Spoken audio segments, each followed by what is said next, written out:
नीति वचन में पढ़ते हैं कि कितनी बातों से, कितनी चीजों से परमेश्वर घृणा करता है।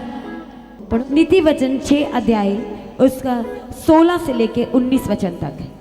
6 वस्तुओं से यहोवा बैर रखता है, वरन 7 है जिनसे उसको घृणा है, अर्थात घमंड से चढ़ी हुई आंखें, झूठ बोलने वाली जीभ और निर्दोष का लहू बहाने वाले हाथ, अनर्थ कल्पना गढ़ने वाला मन, बुराई करने को वेग दौड़ने वाले पांव, झूठ बोलने वाला साक्षी और भाइयों के बीच में झगड़ा उत्पन्न करने वाला मनुष्य। इसे नबूकदनेस्सर को कहा गया था, डेनियल को बोला गया था जा उसे बता दे कि मन फिरा ले, क्योंकि तेरी घमंड की बातें ऊपर तक, ऊंचाइयों तक पहुंच गई हैं। तो अब तो मैं इसे गिराने पर हूं। यदि ये बचना चाहता है तो इसी समय बोल दे, इसी समय सरेंडर कर दे, इसी समय अपने पापों से मन फिरा ले, नहीं तो बचने वाला नहीं। क्योंकि जो भी इसके पास है वो सब कुछ मैंने दिया है।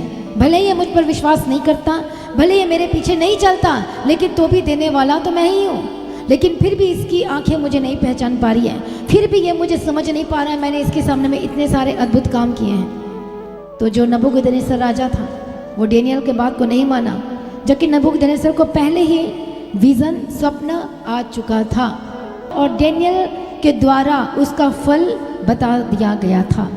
लेकिन फिर भी वो समझने के लिए, बुझने के लिए वो अपने हृदय को नहीं दिया।